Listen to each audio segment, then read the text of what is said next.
Olá pessoal, tudo bem? Bom dia, boa tarde, boa noite para você que acompanha a nossa disciplina de História da Engenharia Química.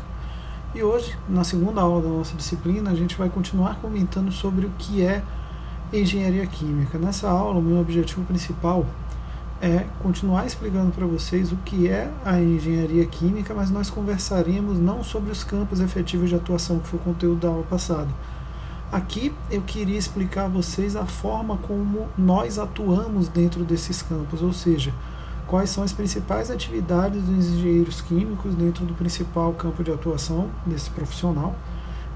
Vou apresentar aqui ainda nessa aula para vocês as diferenças que ocorrem entre os cursos de Química e Engenharia Química, que é uma dúvida bem comum nessa etapa inicial do curso. E, por fim, a gente vai ver e discutir a estrutura básica do processo formativo de vocês aqui no curso de Engenharia Química da UFMA. Vou comentar com vocês sobre as principais disciplinas do curso, as características dessa disciplina e as características relevantes desse processo formativo. Então, bora lá começar a nossa aula. Pensando já no campo de atuação do engenheiro químico, qual a principal atividade que exercemos na indústria? Um dos principais focos de atuação do engenheiro químico é no aumento da escala de processos, ou seja, no tão falado scale-up. Vocês vão ouvir falar demais nessa palavra ao longo do curso de vocês. O que seria um scale-up? Scale-up é você entender o comportamento de uma determinada reação em uma escala pequena. Esse equipamento aqui menorzinho está representando, por exemplo, um laboratório onde uma reação começa a ser estudada. E a partir dos dados, das observações conduzidas pelas pesquisas nesse equipamento menor, a gente vai promovendo um aumento do tamanho de escala desse equipamento, aumentando a escala produtiva dessa reação, até que a gente atinja um tamanho que torne viável economicamente o desenvolvimento e a empregabilidade dessa reação, como por exemplo usando um reator conforme esse aqui apresentado, que é um reator de grandes dimensões. Para que isso aqui aconteça, para que a gente consiga sair dessa escala laboratorial muito pequenininha e chegar nessa escala muito grande aqui industrial que está aqui representada, a gente precisa de uma série de informações, como por exemplo a compreensão dos fenômenos físico-químicos que vão ocorrer dentro desses equipamentos menores, a compreensão dos fenômenos hidrodinâmicos que dizem respeito a como esses líquidos, esses gases se comportam dentro desses vasos ao longo da transformação, ao longo da sua reação química. E aqui um ponto importante da gente salientar, essa compreensão desses mecanismos, essa de como ocorrem essas coisas, esses efeitos dentro dos equipamentos, é uma das principais diferenças dentro da atuação dos químicos e dos engenheiros químicos. Pensando aqui brevemente como seria um exemplo desse campo de atuação. Imagine que você tem um novo composto químico que está sendo desenvolvido em escala laboratorial, e para esse composto químico vocês observam que existe uma viabilidade comercial da aplicação e do desenvolvimento do processo tecnológico desse composto. O que a gente faz inicialmente é desenvolver pesquisas em laboratório para entender como essa reação efetivamente acontece.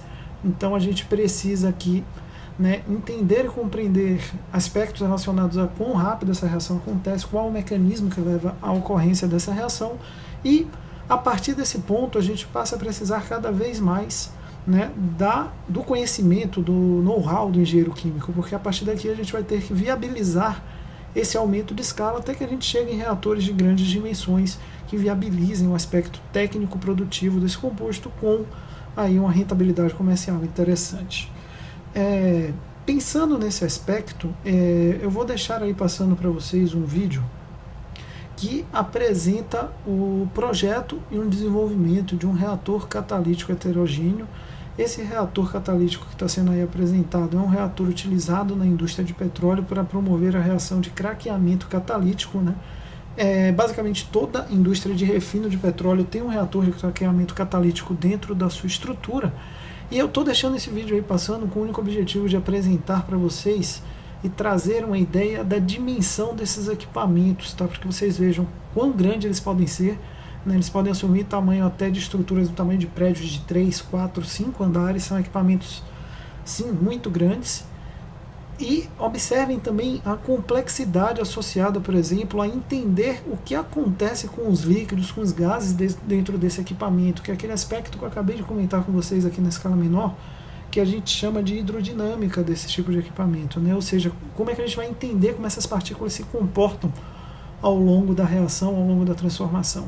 É aí que efetivamente atua o engenheiro químico, é por isso que a gente precisa saber tanto de scale-up. Um outro ramo de atuação muito relevante para a engenharia química diz respeito tanto ao design de processos quanto de equipamentos. Tá? É uma outra forma muito característica de atuação dos engenheiros químicos. Como é que a gente atua nessa área? Basicamente, esse campo de atuação é baseado em calcular, dimensionar e projetar equipamentos, né, específicos para processos específicos, ou seja, a gente precisa compreender como um determinado processo acontece e a partir daí projetar, desenvolver um equipamento que torne viável economicamente esse processo. Para fazer isso, obviamente, né, a gente precisa de uma quantidade de cálculo matemático, de cálculo numérico razoável, né, de grandes proporções. E por conta dessa complexidade associada com esses cálculos matemáticos, normalmente a gente vai precisar de alguns softwares para promover esses cálculos. Aqui a gente pode citar alguns softwares pagos, como por exemplo o MATLAB, que é um software que vocês, como alunos da universidade aqui no Maranhão, vocês têm o direito de baixar esse software, tá? A universidade, a UFMA, comprou esse software aí para os alunos, então vocês vão usá-lo bastante aqui ao longo das disciplinas do curso, porque é um software que é pago, mas que a universidade disponibiliza. Temos, por exemplo, o Aspen, que é um software com alta aplicabilidade dentro do ramo industrial, por ter aí uma estrutura muito boa, ter basicamente todo e qualquer equipamento de um processo químico já pré-programado, sua estrutura, o que torna mais prático esse processo de programação, design e dimensionamento de equipamentos, só que é um software de alto valor agregado, é um software caro, muito caro de ser adquirido, e por isso dentro do ambiente acadêmico ele não é tão comum de ser utilizado, muito embora algumas universidades já utilizem. E por fim temos aqui um outro exemplo de software que é similar ao Aspen, que é o DWSim, é um software nacional, e que é gratuito, que faz basicamente tudo de forma similar ao que o Aspen faz, claro, com limitações associadas a ser um software gratuito, né? Esse aqui é um software pago, mas a gente consegue desenvolver bastante coisa aqui com o DWSim. Dentro disso, né, queria apresentar para vocês aqui brevemente algumas características desses softwares para vocês terem uma ideia de onde é que vocês estão pisando. Bora lá dar uma olhada nisso. Conforme eu falei, gente, um dos principais simuladores que a gente tem no campo de atuação aí dos engenheiros químicos é o Aspen, que é da empresa AspenTech. Essa aqui é a visão geral, né, que vocês têm ao abrir o software, tá? Aqui dentro, isso que vocês estão vendo aqui circulado, ó, de vermelhinho, são os equipamentos, ou seja, isso aqui representa uma etapa do processo de uma indústria química. Aqui você consegue botar características de como os reagentes estão entrando, você consegue colocar as características de tamanho desse equipamento para entender como essas correntes, né, de produto, essas reagentes saem dos seus equipamentos, seja isso um reator, um equipamento de separação utilizado para purificar os produtos que você produz. Esse simulador é um simulador do tipo de blocos, tá? Ele já tem dentro de sua estrutura alguns equipamentos já estruturados, representados, com toda a característica de cálculo necessária para o seu desenvolvimento aqui efetivamente apresentada, e vocês conseguem, né, associar aqui as correntes, tanto correntes de característica de energia, que pode representar, por exemplo, um aquecimento do equipamento, um resfriamento do equipamento, como vocês conseguem adicionar as correntes de materiais, né? Você consegue colocar aqui, ó, está entrando aqui uma determinada quantidade de um determinado reagente, ou adicionar outro reagente, e a partir daí vocês conseguem construir efetivamente o processo químico dentro de um computador, né? É basicamente assim que a gente constrói esse tipo de processo, esse tipo de esquema para o processo produtivo.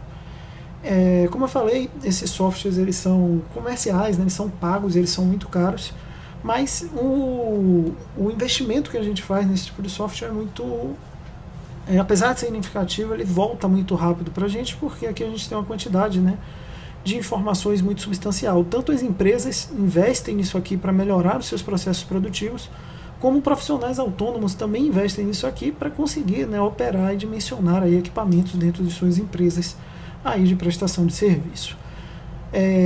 Dentro desse contexto, eu queria apresentar aqui para vocês muito brevemente alguns desses simuladores. Tá? Eu queria apresentar aqui, não, claro, apresentar a etapa de cálculo efetivamente, porque vocês vão aprender ao longo do curso, mas só para que vocês tenham uma ideia de como é uma planta em um simulador desse tipo. Eu vou apresentar para vocês isso usando o DWSim, que é um software gratuito, e vou apresentar também como a gente usa o simulador MATLAB, que não tem essa estrutura aqui de blocos que vocês estão vendo aqui, tá? O MATLAB é baseado em estrutura de linguagem de programação, ou seja, vocês só vão ver um texto digitado. Esse texto é lido como uma estrutura lógica dentro do ambiente do programa e os cálculos são realizados.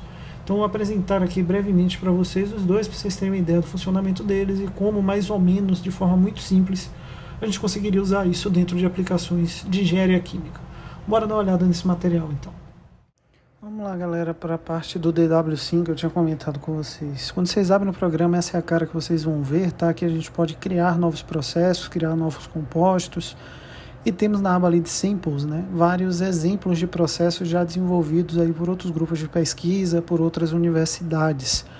E eu vou abrir aqui um desses processos ou dois para que a gente dê uma olhada, né, em alguns desses diferentes processos e que a gente tenha ali uma ideia de como ele se apresenta para a gente dentro do ciclo produtivo.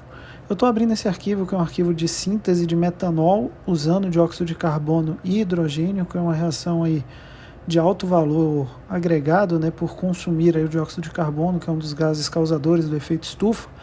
E essa é a cara da planta, tá, que foi proposta aí por esses autores que estão aí descritos, tá? Aí tem toda a descrição de como o processo foi conduzido, que etapas o processo tem.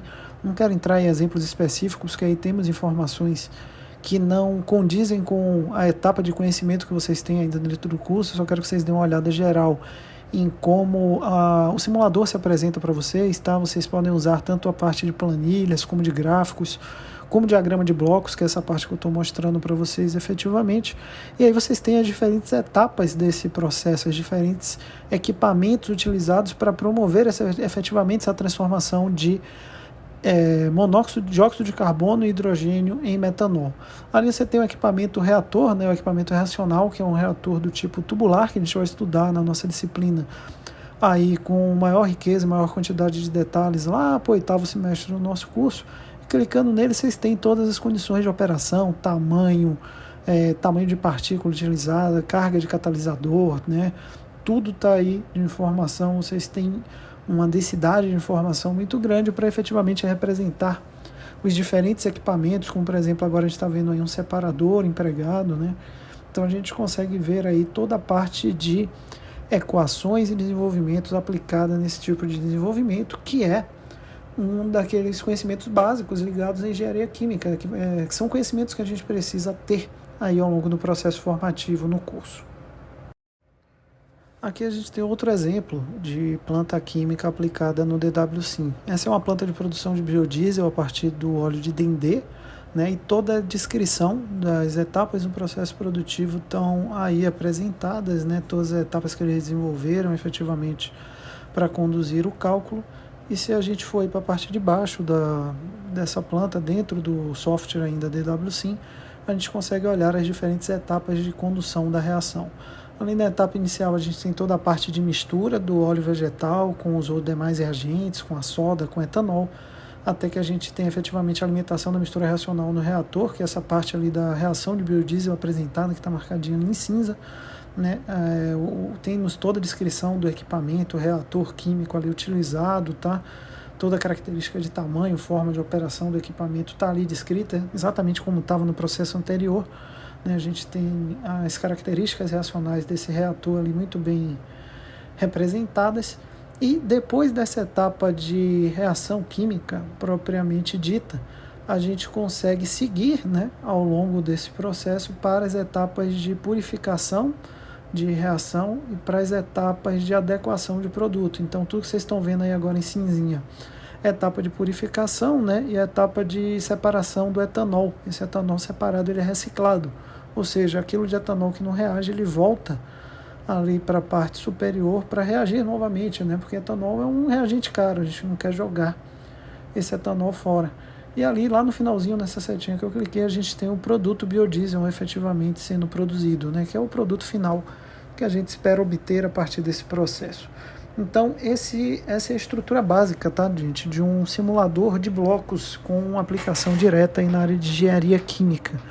A gente tem os diferentes processos, os diferentes equipamentos utilizados na indústria química apresentado ali para a gente, né, na estrutura de blocos, na estrutura de etapas de processo produtivo. Então a gente consegue ali adicionar todos e qualquer principal equipamento da indústria química. Isso inclui bombas, isso inclui separadores, isso inclui a característica de vazão das correntes dos equipamentos, né?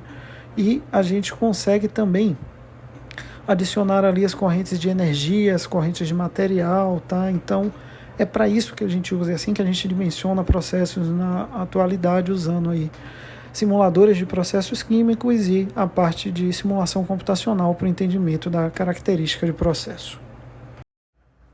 Eu comentei com vocês que eu ia apresentar também para vocês o MATLAB, tá? Essa aí é a cara do MATLAB. Se vocês abrirem o MATLAB, vocês vão encontrar essa estrutura, tá? Dentro do MATLAB vocês vão trabalhar bastante com os arquivos script, que é os arquivos onde vocês vão digitar o programa. Ali eu abri um script novo só para mostrar para vocês o princípio básico de funcionamento de um.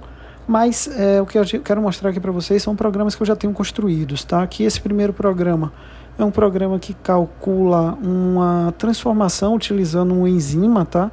Então a gente tem ali todo o conjunto de equações representativo desse processo. A gente consegue rodar o programa, encontrar a resposta ali, que é a velocidade inicial, e ali a gente consegue ver as curvas, né, os gráficos, tanto de consumo, né, do reagente, que é o substrato, nesse caso é um açúcar, e da produção de produto, que é essa outra linha laranja sólida ali em cima. E claro, obviamente, podemos acompanhar ali a quantidade de enzima que a gente tem disponível no nosso sistema.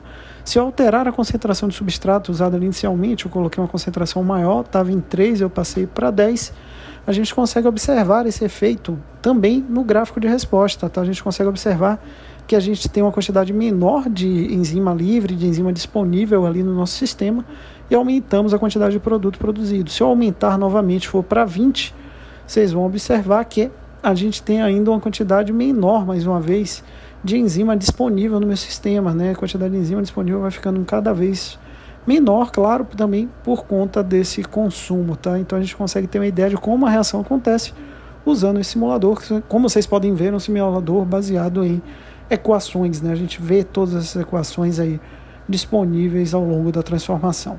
Esse outro programa é um programa que a gente desenvolve na disciplina de Termodinâmica 2 aqui do curso.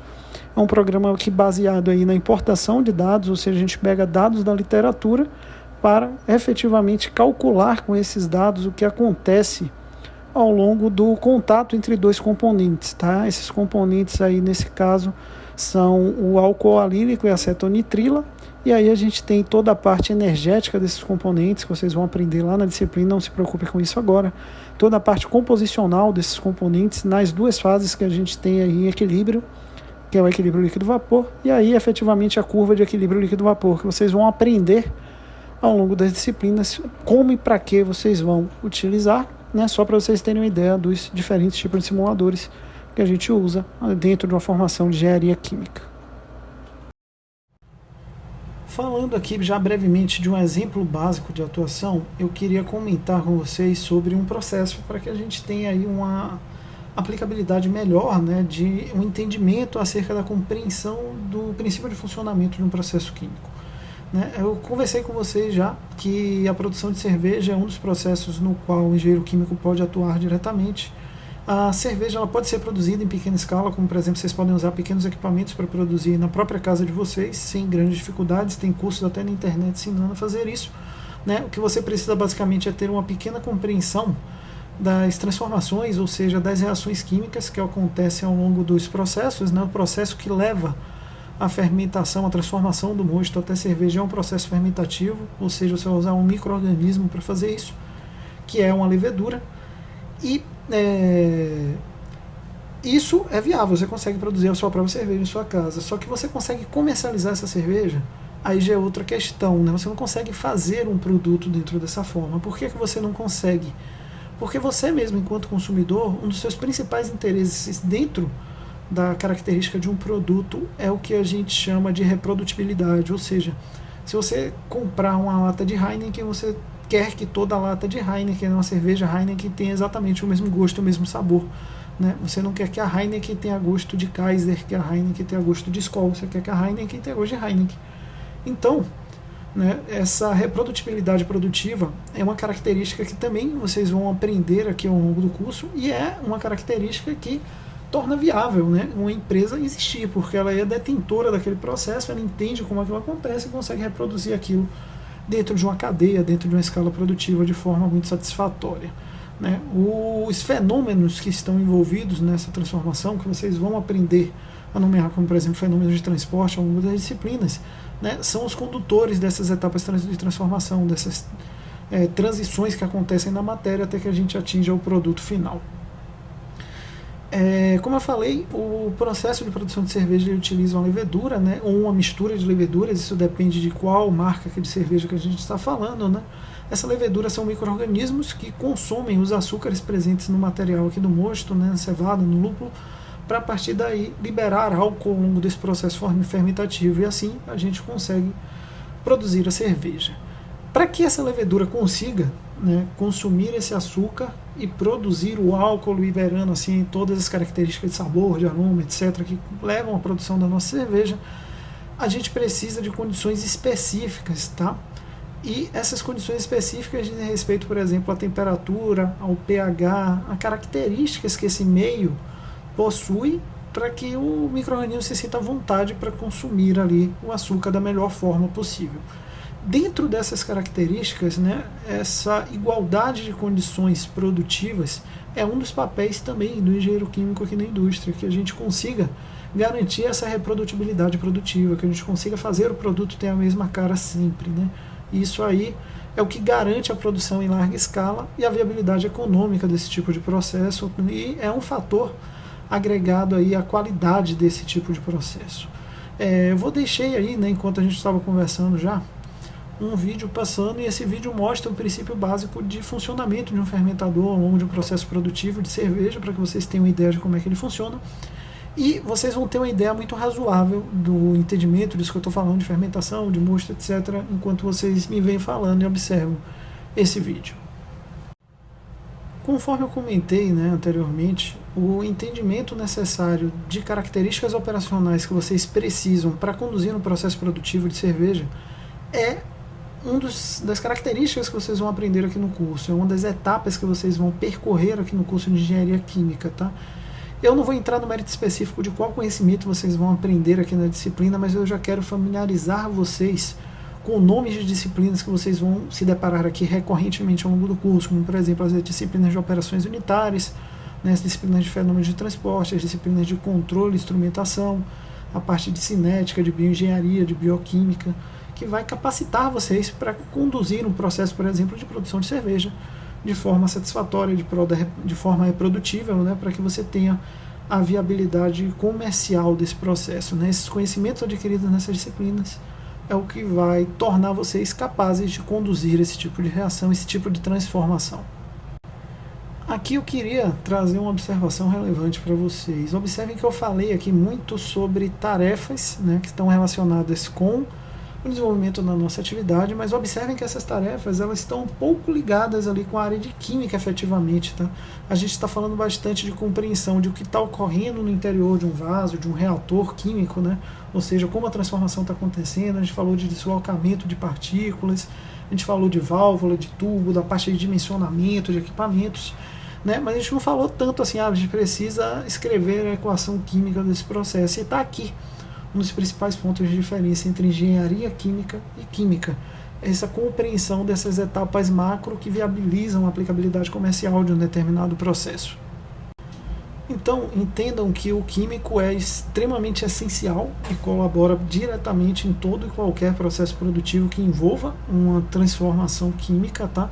Mas dentro do eixo normal do processo produtivo, o químico vai fornecer informações para que o engenheiro químico execute o seu trabalho. Por quê? Porque o químico ele vai trabalhar com essas reações em menor escala, né? Ele vai trabalhar ali normalmente em escala laboratorial, ele normalmente tem emprego também dentro da indústria, né? Mas ele vai estar envolvido em atividades ligadas, por exemplo, à área de pesquisa e desenvolvimento das indústrias para desenvolver novas tecnologias, para desenvolver nossos processos, e a partir daí ceder informações para quê? Para que os engenheiros realmente, efetivamente, promovam um aumento de escala que vai tornar esses processos desenvolvidos aqui em escala laboratorial viáveis economicamente, para que a gente consiga aí desenvolver os equipamentos e as etapas do processo da melhor forma possível para garantir a sua viabilidade econômica, para que executemos, né, a compreensão dos fenômenos associados ao processo, a característica de reação química, e para que a gente tenha a garantia de manutenção do processo, tanto dentro do aspecto produtivo,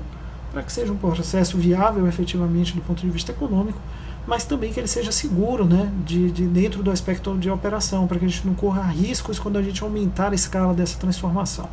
Aqui, claro, sempre eu peço isso, não generalize essa informação. Você pode ter químicos que fazem isso aqui muito bem. Claramente, existem especializações que garantem esse tipo de conhecimento, e os químicos têm capacidade, desde que bem instruídos, bem especializados, em conduzir esse tipo de atividade da melhor forma possível. Mas entenda que eu estou falando do processo normal dentro da estrutura formativa dos dois cursos, tá? Só para que vocês tenham essa ideia geral de diferenças entre as duas profissões. Agora que eu já falei com vocês como, né, que vocês atuam na indústria, eu queria comentar sobre como o curso aqui da UFMA vai preparar vocês para exercer essa profissão. Ou seja, como o curso vai preparar vocês para atuar, né, como engenheiros químicos. Dentro da estrutura do curso existem algumas disciplinas de eixo básico que vão formar vocês ali de forma preparatória para as disciplinas específicas do curso, que vão tornar vocês engenheiros químicos efetivamente. E dentro dessas disciplinas básicas existem as disciplinas de cálculo, que são comuns aí a basicamente todo o curso de engenharia, tá? Aqui a gente pode citar, por exemplo, o cálculo 1, o cálculo 2, o cálculo 3, a matemática aplicada em engenharia química, a parte de equações diferenciais ordinárias, que são partes de cálculo que vocês vão utilizar de forma de conhecimento comum em várias e várias disciplinas do curso, tá? Aqui vocês vão ser preparados, por exemplo, para entender o que é uma equação diferencial, como resolver uma equação diferencial, que é uma parte que vocês vão usar bastante quando vocês estiverem dimensionando equipamentos, por exemplo. Aqui vocês vão ser preparados para entender o que é uma integral, o que é uma derivada, que são estruturas de cálculo também recorrentes em diferentes outras disciplinas do curso. Então, elas são a base fundamental para que vocês consigam efetivamente calcular o scale-up, calcular aquele dimensionamento, aquela estrutura de equipamentos que a gente tanto comentou anteriormente. Claro, é um curso de engenharia química, a gente precisa ver química, né? Muito embora a gente não vá ser químico de função e profissão, a gente precisa saber bastante de química, porque a gente precisa entender as características do processo produtivo de um determinado produto através de uma transformação química. Mas observem que a química que a gente vê aqui é muito menor em quantidade, em volume e densidade do que se vê em uma formação de química normal.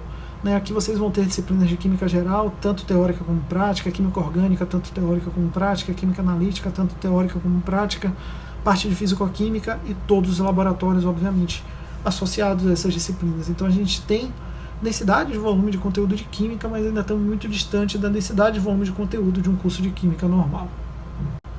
Ainda falando das disciplinas básicas, a gente tem toda a parte das disciplinas de física básica, tá? Essas disciplinas são, por exemplo, física 1, física 2, física 3, física 4 e todos os laboratórios de física. Essas disciplinas são essenciais. Aqui a gente pode incluir ainda as disciplinas de fisicoquímica, para que vocês tenham uma compreensão básica dos fenômenos de transformação que estão associados à variação energética, à variação da característica cinética de moléculas, que a gente vai usar tanto aí ao longo da nossa disciplina. Então, assim como o cálculo, toda essa parte de física contribui muito no processo formativo de vocês, é por isso que basicamente todo curso de engenharia precisa de química, física e matemática, alguns mais, alguns menos, né? Aqui a gente precisa, por exemplo, de muito mais química do que em outras engenharias, mas a física e a matemática estão sempre ali como esse eixo básico aí do processo formativo de um bom engenheiro. Depois que vocês saírem lá do eixo básico, amém, vocês vão entrar efetivamente na formação de vocês enquanto engenheiros químicos, tá? E aqui vocês vão ver as disciplinas ligadas ao eixo formativo específico de vocês aqui no curso, que é o que vai transformar vocês efetivamente em engenheiros químicos. Aqui eu estou falando das disciplinas de fenômenos de transporte, operações unitárias, onde vocês vão entender os fenômenos envolvidos em cada transformação e os equipamentos que a gente usa para promover esses fenômenos dentro da engenharia química. Essas são, respectivamente, as áreas de estudo das disciplinas de fenômeno de transporte e operações unitárias. Vocês vão entender a característica termodinâmica dessas transformações, entendendo a viabilidade teórica dessas transformações acontecerem, por exemplo, né, as leis de energia que regem o nosso universo e que os processos físico-químicos precisam respeitar para acontecer. Vocês precisam entender quão rápido um determinado processo químico acontece, e para isso vocês vão entender a cinética da transformação. Vocês precisam entender ainda como controlar um determinado processo para que ele ocorra de forma segura, de forma economicamente viável. Para isso vocês têm a disciplina de controle, com auxílio da disciplina de instrumentação de processos. Vocês precisam entender como usar equipamentos para promover uma determinada transformação, ou seja, como usar reatores químicos. Então, por isso, vocês têm uma disciplina voltada única e exclusivamente para cálculo de reatores. Vocês precisam entender processos biológicos, como por exemplo a fermentação que a gente acabou de comentar lá na produção de cerveja. Por isso vocês têm uma disciplina ligada aí à parte de bioengenharia para entender esses fenômenos associados a micro-organismos. Então observem que a densidade de conteúdos aqui relacionada é muito grande, muito vasta, e é isso aqui que vai formar vocês, engenheiros químicos, para que vocês consigam efetivamente aplicar todos aqueles cálculos, aquela matemática, né, de forma correta e adequada no dimensionamento de equipamentos e no desenvolvimento de novos processos e produtos. Então, pessoal, era basicamente isso que a gente tinha nessa aula de hoje, essa aula parte 2, que é também a parte final desse conteúdo aí ligado ao que é engenharia química. Espero que tenha ficado claro aí essa aula para vocês, que vocês tenham compreendido tanto aspectos do campo de atuação de vocês no futuro, enquanto engenheiros químicos, como aspectos relacionados aí ao processo formativo de vocês aqui no curso, que são informações relevantes aí para o desenvolvimento de vocês aqui na engenharia química. Em caso de dúvida, vocês sabem onde me encontrar, tem no Instagram, tem o canal lá do YouTube onde disponibiliza esses vídeos, tem o meu e-mail pessoal que vocês podem me escrever, e a gente se encontra na nossa próxima aula da disciplina. Até lá, galera!